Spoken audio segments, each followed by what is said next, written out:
Welcome to It Is What It Is, a true crime podcast. I'm your host, Shaw Marie. How's everybody's week been? Hopefully it's been amazing. You made it to the end. Congrats. Believe me, it's been a hell of a week. So if you made it to the end of it, congrats. And so today I'm going to tell you about a show on the Oxygen channel that I've stumbled upon. It's called A Lie to Die For. I've never watched it. There's a whole season. I've only been a couple episodes in so far. The name of it, I'm not a fan of because it's just a weird name.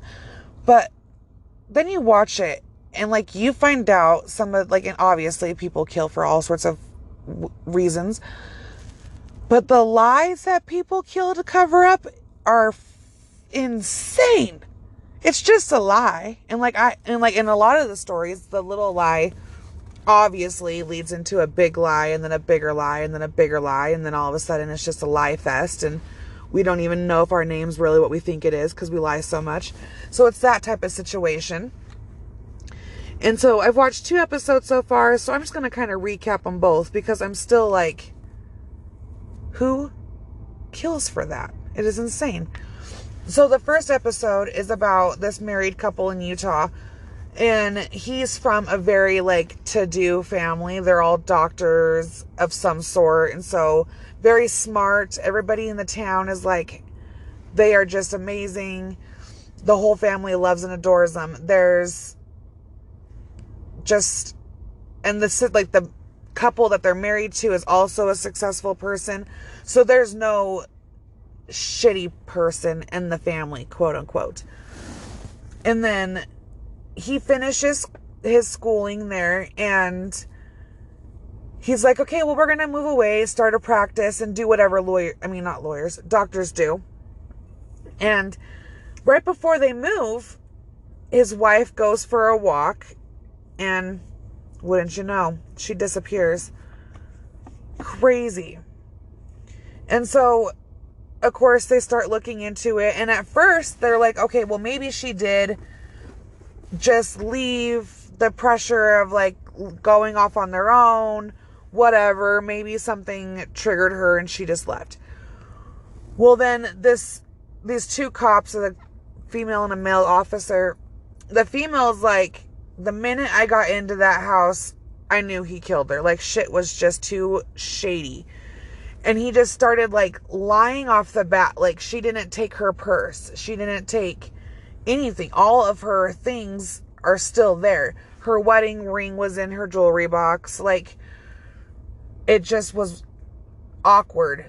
She said it felt weird because then the bed in their home was made with fresh sheets, not fresh out of the dryer, but freshly bought sheets. So still all starchy and stiff and still have the press marks from when they bundled it up all nice and small. So she was like, okay, well, no woman in their right fucking mind put that on the bed. So that's strange.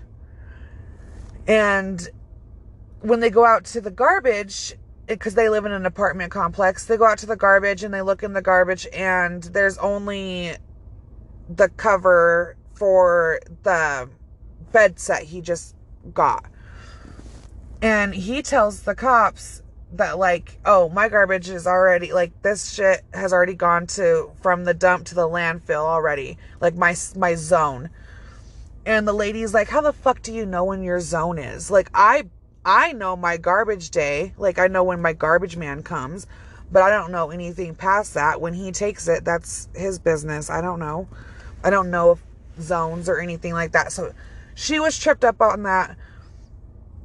And she's like, that's really weird. No one ever knows that information. So, and it's not weird, I guess. I guess you could know when your garbage goes from the dump to the landfill or whatever. I don't know. But, you could. So then they start searching. And he's doing, public searching at the park where she had come up missing from.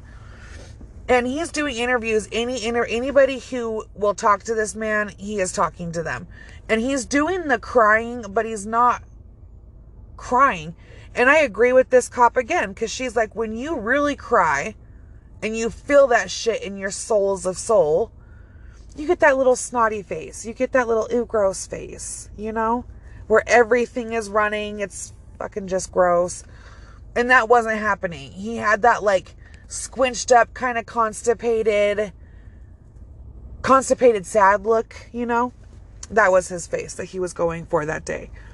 So it was just weird. And they're searching and they're searching. And this girl cop is like, this motherfucker killed her. I know for a fact she is dead. And they're like, hey, bud, let us look in your truck real quick. We got to check your truck off. And he's like, yeah, sure, go ahead. Well, they're going through some papers, and in between some pages of a book on his front seat, they find a receipt for a brand new bed. Why? And he bought the bed the day the wife went missing. Shady? Yeah, it is. And so they're damn determined that he is the one who did it, and they got to find it. And so she's telling her higher up person, like, hey, check it. I know he took her, he put her in the dumpster. Trash is gone. He says that zone gets demolished Tuesday. Like, we're already late. We got to go to the dump. We got to find this lady. We got to go to the landfill or whatever. And the guy ahead of her was like, okay, lady, you're fucking tripping. It's not always the husband, okay? He's a doctor. He's a good guy. But he goes over to this church that's by where they're searching for her, and he's smoking his cigar, being a little dirty bird, a little smoker. And there's a mattress over there, right? A beige mattress. And so he's like, oh, fuck, man, you're right. This dude did put her in the garbage. And so all these amazing people answered the husband's plea for help and to help search.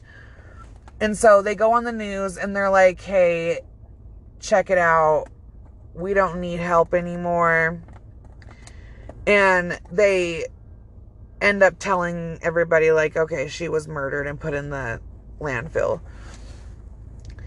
And then you're like, well, why did he kill her? And the person that got him to admit that he killed her was his own brothers, because they went to the cop and they were like, do you really think that he did this? And she was like, yeah, here's why. Boing, boing, boing, boing, all my shit. And they were like, okay. So they went and asked him. He was like, yeah, I did. She was put into the dumpster. That's why I knew all the information I knew about the dumpster. And so everybody's like, why would this happen? There was no affairs that they knew of. There was like no fighting, no nothing. Like, everybody just thought this was the greatest couple ever. Turns out he's a piece of shit. And he didn't even go to school to be a fucking doctor. Everything has been a lie. Literally everything. I think his name was Mark. Probably fucking wasn't. Probably was Jim. Like, everything was a lie. And I guess it just came down to, like, put up or shut up. And he couldn't put up, so he did what he did. Like, isn't that insane? And then they started thinking about it, and, like, her mom was like, okay, well, that's weird, because the day of his graduation, he didn't go to his graduation because he felt sick, but he still took pictures in a cap and gown, went to an after party with his wife and mother-in-law. Like, it was a thing. And everybody in his family was like, we had no idea that he was the little piece of poo he was. And that's just insane. How can you lie from the big, like, I get white lies. Like, no, I didn't. Oh, you didn't see. Like, I get little lies. I get them. But, like, damn. Your whole schooling and everything, and you lied for the whole time. Like, his parents flipped his bill, the whole spiel. She worked as well to help pay for all this. And then, like, the whole time you're like, well, no, I don't want to. You could have gone to school, dude. You could have done something. but you're just a piece of shit. And he got 6 years to life, and he goes up for parole in 2034, I think it was. So that's why he killed. Insane. So then I'm like, okay, we'll watch another one, sure. And I scrolled to the very last episode of the first season. And it's about a family. And it's insane. So there's 2 sisters, a brother, a mom, and a dad, obviously. And the brother is pretty. They're all very pretty people and very bougie people. And it comes to find out that mom and sister are planning a trip. And when mom goes and opens up her credit card account to see how many miles she has, and when she goes and checks all the mileage and stuff, like her travel mileage or whatever, she finds out she's been being robbed.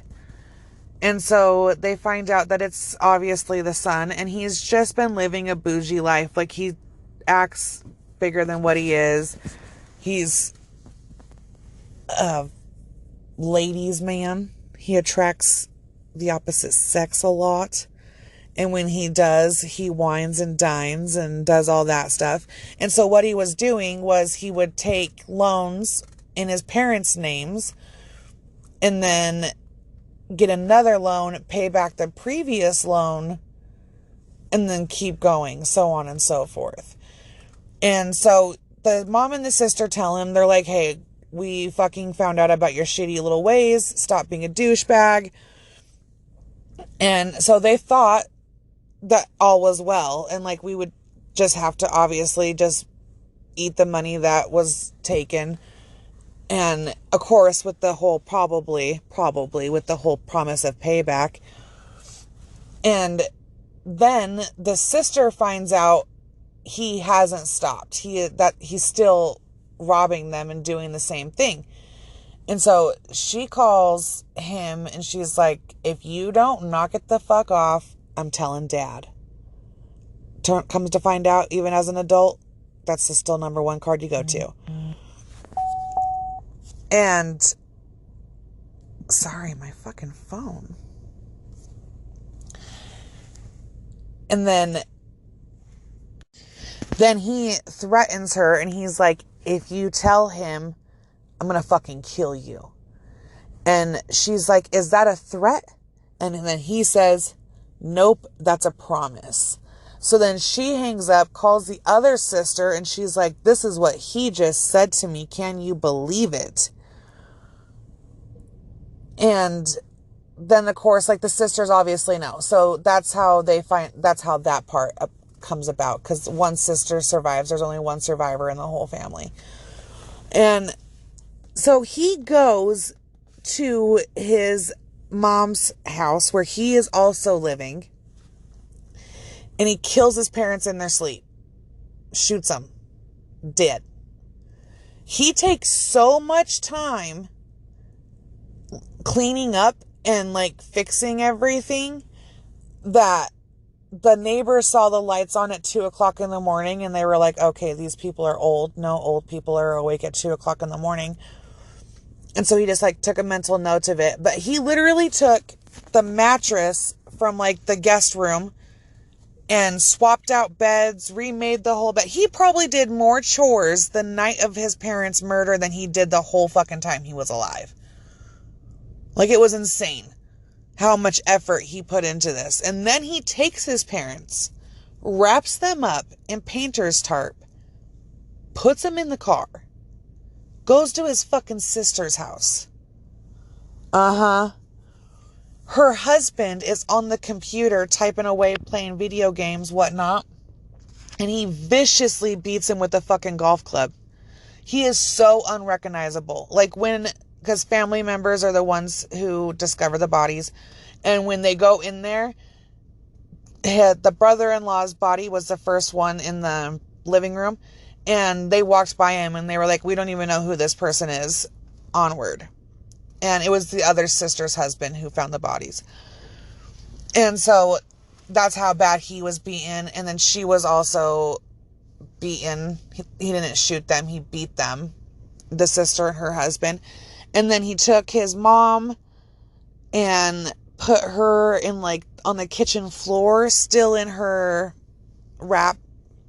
And then the dad was in the garage, and the one cop said that they believe he was in the garage because the son was too much of a wimp to be able to carry him any further and just left him there. And then, so he calls, and when he's talking to the police on the phone and he's telling them, he's like, I am going to Minnesota or somewhere. I don't know. I think it was Minnesota. He was trying to make it look like he wasn't going to. I don't know.